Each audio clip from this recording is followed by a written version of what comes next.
이 12월 FOMC 금리 결정 단 하루만을 발표를 앞두고 있습니다. 이런 가운데 밤사이 뉴욕 증시 3대 지수는 눈치 보기 장세로 마무리가 됐는데요. 오늘 이분 모시고 이 철저한 전략 나눠보도록 하겠습니다. 이경수 하나증권 수석 연구위원 모셨습니다. 어서 오세요. 네, 안녕하세요. 네, 밤사이에 뉴욕 증시 역시나 좀 경계감이 짙게 깔렸던 하루였습니다. 네. 우선은 다우가 좀 약보합에 마무리가 됐는데 JP모건이 내년 비용 전망치를 좀 예상보다 높게 제시하면서 급락이 나왔었죠. 이게 네. 뭐 은행주 전반, 시장 전반으로 리스크가 번질 위험은 없을까요? 일단은 미국의 어떤 금융주들은 실적이 상당히 좋았습니다. 근데 네. 이제 이런 측면에서 이제 단기적으로 좀 노이즈가 될 수는 있겠지만은 워낙 이제 미국 금융주 같은 경우에는 이제 AI의 어떤 그 사이클이라든지 이런 측면에서의 어떤 그 유동성을 담당하는 측면이 있고 네. 기존의 어떤 어떤 이제 실적이라든지 이런 분위기 뭐 사실 이제 미국 금융주 같은 경우에는 실적이 하향 조정이 된 적이 제 기억엔 거의 3년 내에 없었던 것 같습니다. 그리고 그렇죠. 지금 미국 기준금리 인하에 대한 어떤 부담감은 있겠지만은 시장 금리 같은 경우에는 계속해서 우상향 곡선을 좀 그리고 있기 때문에 금융주의 어떤 그 리스크는 뭐 단기적으로 뭐 지방은행 측면에서의 어떤 그 이제 부실 위험 이런 것들은 있겠지만은 네. 이런 거는 이제 그 금융주의 어떤 그 시총 상위 종목군들에게는 큰 영향을 미치지는 않을 것 같고 어찌됐건 오늘 같은 경우에는 이제 엔비디아의 주가 상승을 많이 예상을 하셨겠지만은 네.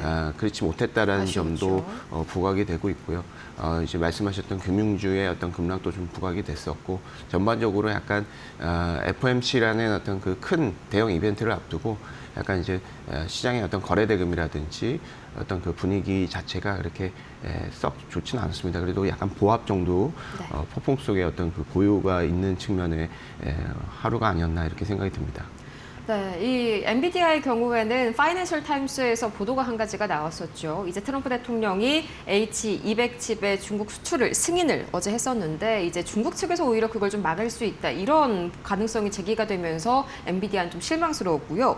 이제 금리 인하 사실상 뭐 기정사실화가 된 그런 상황인데 중요한 게 이제 파월 의장의 기자회견이랑 점도표가 될 것 같습니다. 여기에서 좀 매파적일 것이다라는 추측들이 많이 나오는데 이러면은 바로 금리 인하가 단행되더라도 직후에 좀 시장이 급락할 수 있는 가능성도 있지 않을까요?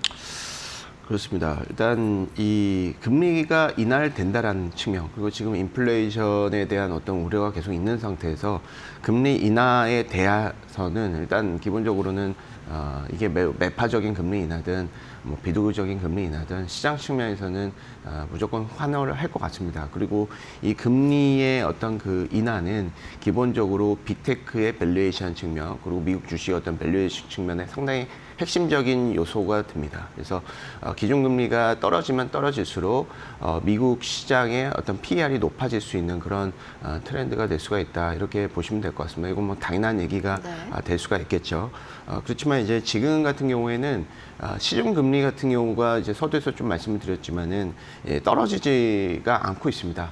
금리 인하에 대한 가능성이라든지 기대감은 높지만 이제 시장금리가 올라가고 있다는 얘기인데 이것은 이제 한 두 가지로 봐야 될 것 같아요. 이제 첫 번째는 인플레이션에 대한 어떤 그 우려가 아직 이제 가시지 않은 상태에서 금리 인하를 갖다가 어떻게 보면 이제 계속 진행을 한다라는 것 자체를 조금 우려하는 거죠. 시장 참여자들이. 그렇죠. 그런 측면에서 이제 채권의 가격이 이제 오르지 못하는 금리가 올라가는 이런 모습들로 봐야 될 것 같고 두 번째는 이제 미국이 지금 뭐 경기가 안 좋고 뭐 이런 얘기를 하지만은 글로벌 대비해서는 가장 그 좋은 모멘텀을 가지고 있습니다. 네. 그래서 이런 측면이 기본적으로 금리에 좀 반영이 되고 있다.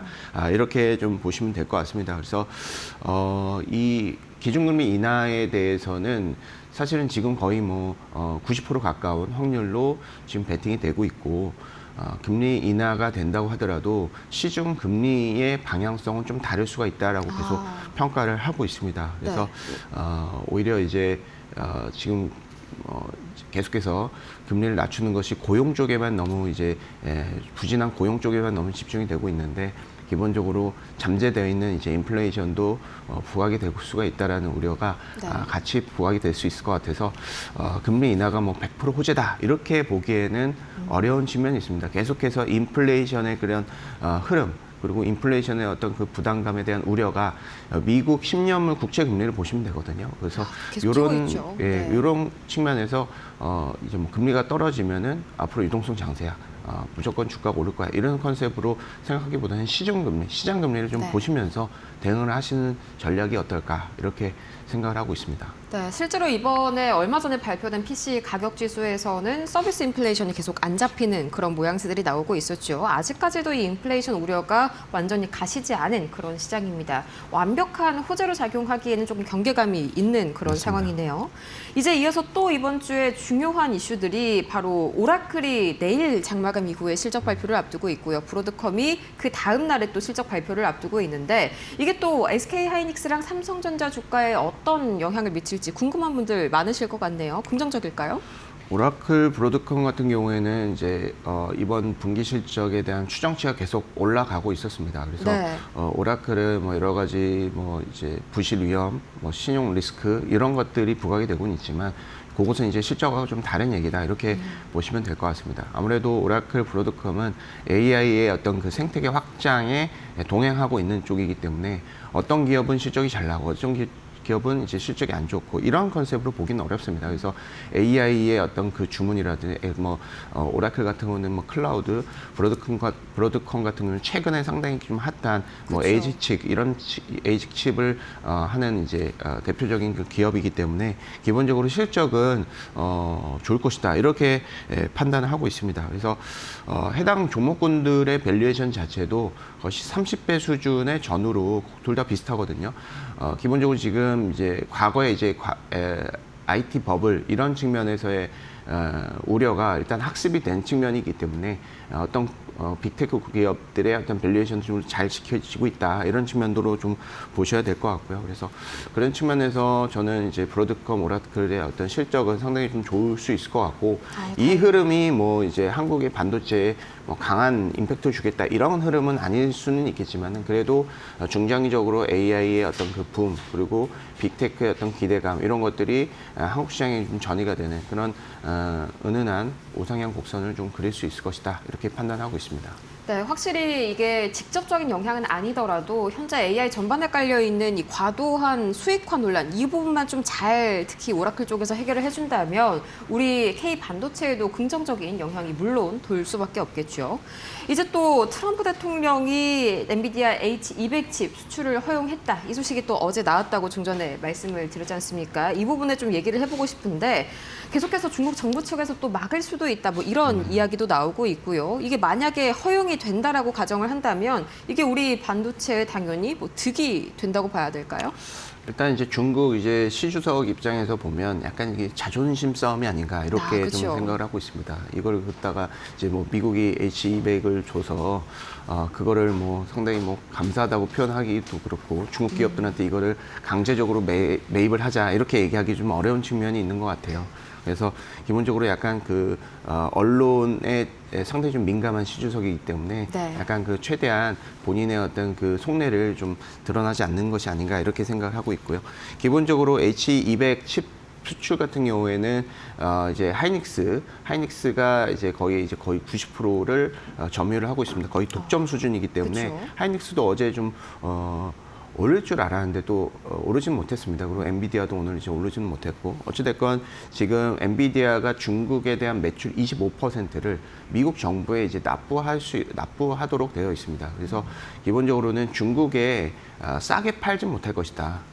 어찌됐건 이 매출의 그 제품의 25%를 내야 되는 측면이 있기 때문에 수익성이 이제 좀 훼손이 되는 측면이 있습니다. 그거에 대한 우려가 부각이 될 수가 있는 것이고 네. 중국 측면에서도 보면 지금 화웨이 칩을 결국은 중장기적으로는 밀어서 화웨이 칩을 좀 키워줘야 되는데 여기에서 뭐 H200을 엄청나게 환영을 하면서 H200을 강력하게 이렇게 쓰긴 어려울 수가 있겠죠. 그래서 이런 측면으로 본다면 엔비디아 하이닉스의 어떤 그 진영에서 엄청난 이건 호재다라고 보기에는 어려운 측면이 있고 시장도 그것을 어느 정도 좀 반영을 하는 것이 아닌가 이렇게 판단하고 있습니다. 네, 실제로 시장 흐름만 봐도 이게 어느 정도는 좀 제한적인 영향에 그쳤다라는 점을 좀 확인을 해볼 수가 있겠죠. 어제 SK하이닉스가 1.91% 하락으로 하루를 마무리했습니다.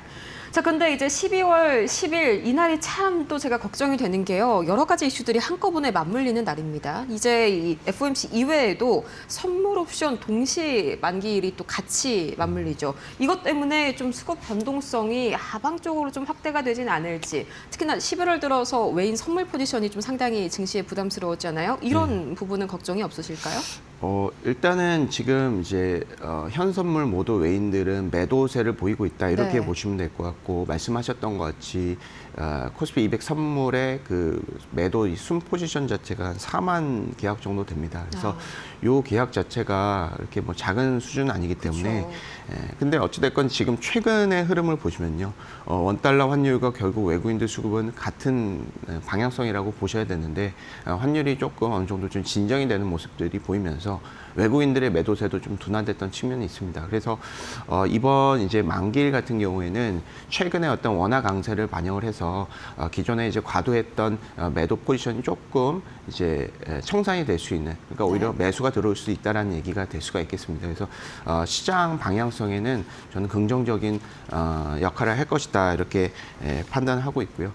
결국은 이제 서두에서도 말씀드렸지만 원달러 환율이 가장 좀 중요한데 그쵸. 지금 이제 그 반도체 순수출이 뭐 YOY 기준으로는 40%까지 육박하는 계속해서 우상향 곡선을 좀 그리고 있고 이런 측면들이 상당히 좀 의미가 있는 것 같고 그리고 국민연금이 이제 정부와 어떤 그 외화 대출 측면으로 좀 이제 얘기가 되고 있습니다. 원래 근데 이제 국민연금 같은 경우에는 국민 돈을 가지고 대출을 하는 것은 일단은 이제 자본법상 이제 그것은 금지가 되어 있는데 어쨌든 이것을 법적으로 잘 풀어서 뭐 외신에서도 나오고 있습니다. 국민연금이 한국과의 어떤 그 이제 환 안정을 위해서 어떤 역할을 할 것이다 이런 것들을 협의를 했다라는 식으로 나오고 있는 상황이기 때문에 이런 측면은 어떻게 보면 환율의 긍정적인 이슈가 될 수가 있고 지금 한국의 어떤 그 펀더멘털이라든지 순수출 이런 지표들이 환율에도 충분히 영향을 미칠 수도 있을 것이다. 그래서 지금 과도한 원달 환율의 상승세가 어느 정도 좀 진정이 되면서 외인들의 수급의 매수 전환을 이끌 수도 있을 것이다. 이렇게 판단을 하고 있습니다. 네, 비단 뭐 원화만 현재 평가 절하된 게 아니죠. 엔달러 환율도 지금 이 시각 기준으로 157엔 가까이 거의 육박해 있는 상태입니다. 원화도 여기에 동조화가 되는 그런 모습이고요. 이제 이어서 이 제약바이오 이야기도 한번 해보고 싶은데 어제 드디어 좀 이제 반등에 성공을 했습니다. 11월 달 들어서 악재가 워낙 많았었는데 어제는 좀 연내 생보법이 추진될 수 있다 이런 뉴스가 나오면서 반등을 해줬죠. 이게 올해 연말까지 쭉 반등세 이어갈 수 있을까요? 제약바이오 같은 경우에는 지수가 이제 횡보할 때 대표적으로 좀 강세를 보이는 이 알파 컨셉의 대표적인 업종이라고 볼 수가 있을 것 같습니다. 네. 그래서 시장의 어떤 그 변동성을 타고 가는 것보다는 시장의 변동성이 어느 정도 좀 둔화됐을 때 부각이 되는 측면이 있다 이렇게 보시면 될 것 같고 시장의 어떤 그 제약바이오 어떤 특성 자체는 어떤 뭐 사이클을 타지 않죠. 상당히 좀 디펜시브 컨셉이 있기 때문에 어떤 뭐 FOMC라든지 여러 가지 어떤 대형 이벤트 앞에를 두고 그것을 이제 어떻게 보면 지수 측면에서는 베팅을 덜하고 알파 컨셉으로 종목으로 수익을 얻으려고 하는 그런 투자자들의 어떤 그 행동학적인 어떤 측면이 제약바이오의 강세를 이끌고 있다 이렇게 보시면 될 것 같고 특히나 이제 최근에는 뭐 코스닥 활성화 대책에 대한 어떤 기대감도 있고 기존에 이제 코스피가 좀 많이 올랐고 코스닥이 좀 덜 올랐다는 측면에서 뭐 코스닥 시총 상위의 어떤 뭐 제약바이오 종목군들이 좀 화두가 되고 있기는 합니다. 그래서 그런 측면이 좀 있는 것 같고 다만 4분기 실적이라든지 어떤 그 실적 측면에서는 시장 대비해서 그렇게 좋다라고 보기는 어려워요. 그래서 그렇죠. 그런 측면에서 저희가 이제 어떻게 보면 좀 리스크 관리를 하시면서 트레이딩 컨셉으로는 의미가 있는 전략이다. 왜냐하면 최근에는 시장의 어떤 그 변동성이 조금 둔화된 측면이 있기 때문에 그런 측면에서 제약바이오를 저는 생각을 하고 있습니다. 네, 약간의 그 대피처라고 개념으로 맞습니다. 생각을 해주면 되겠네요. 이제 이어서 알테오젠이 만약에 이사를 좀 가게 된다면 이제 차기 그 대장주로 코스닥에서는 에코프로 그룹주가 될 텐데 이것 때문에 2차 전지가 좀 강하게 반등을 하는 것 같습니다. 뭐 실제로 실제로 어제였죠. 모건 스탠리가 테슬라 투자 의견을 하향했음에도 불구하고 이게 테슬라 주가랑 동조화되는 흐름이 요새는 안 보이더라고요. 이런 흐름 앞으로도 좀 지속될까요? 에코프로 그룹주 같은 경우에는 물론 실적이 기저효과 때문에 턴어라운드가 되는 측면은 맞습니다. 네. 그리고 실질적으로 컨센서스가 올라가고 있어요. 그래서 실적 턴어라운드 컨셉을 보유하고 있다 이렇게 보시면 될 것 같은데 그거보다는 수급적인 임팩트가 좀 크다 이렇게 보시면 될 것 같습니다. 일단 코스닥에 대한 어떤 수급에 대한 기대가 코스닥 활성화 대책이 나오고 있기 때문에 그런 측면이 있고 가장 큰 것은 이제 알테오젠이 코스피 이전을 한다라는 겁니다. 네. 알테오젠이 지금 코스닥에 포함하는 비중 자체가 한 12%, 13% 정도 되는데 해당 종목이 코스피로 이전이 되게 되면 코스닥을 추종하는 그 패시브 자금, 액티브 자금들이 알테오젠을 따라서 코스피로 들어가는 게 아니라 알테오젠에 빠진 그 종목군들을 코스닥 시총상의 이제 2차 전지와 그런 종목군들 다시 재편이 되는 거예요. 이를테면 이제 100이었던 알테오젠이 빠져나오면서 85가 다시 100으로 리밸런싱이 되는 측면이 있습니다. 그래서 그런 측면에서 본다면 알테오젠 수급을 갖다가 시총 상위 종목군들이 이제 나눠 갖는 그런 측면이 될 수가 있겠죠. 그래서 그런 측면에서의 어떤 그 수급적인 기대감이 일단 2차 전지 종목군들을 상당히 좀 크게 끌어올린 것이 아니냐 생각이 좀 들고 있고 네. 그리고 지수 측면에서도 계속해서 우상향 곡선을 좀 그리면서 공매도도 같이 늘어나고 있다란 말이죠. 그래서 그쵸. 이런 측면도 어떻게 보면 공매도, 그러니까 숏을 가지고 있는 입장에서는 알테오젠이 어떤 이전 상장이 오히려 리스크가 될 수가 있을 것입니다. 그래서 네. 숏 커버를 좀 어느 정도 해소를 시키는 측면도 있고 연말에 또 배당 이슈가 있습니다. 배당 차익거래 프로그램 매매가 좀 들어오는 측면이 있어요. 네. 이렇게 되면 기본적으로 펀더멘털 롱숏이 깨져버리게 됩니다. 그래서 숏 커버가 일어나고 롱 커버가 일어나는 이런 계절성 측면에서도 코스닥 시총 상위 종목군들은 유리한 포지션을 얻게 됩니다. 그래서 연말까지는 이런 2차 전지의 랠리는 수급적인 이벤트가 충분하다 이렇게 좀 판단하고 있습니다. 네, 이렇게 간단하게 또 12월 마무리 전망까지 함께 들어봤네요.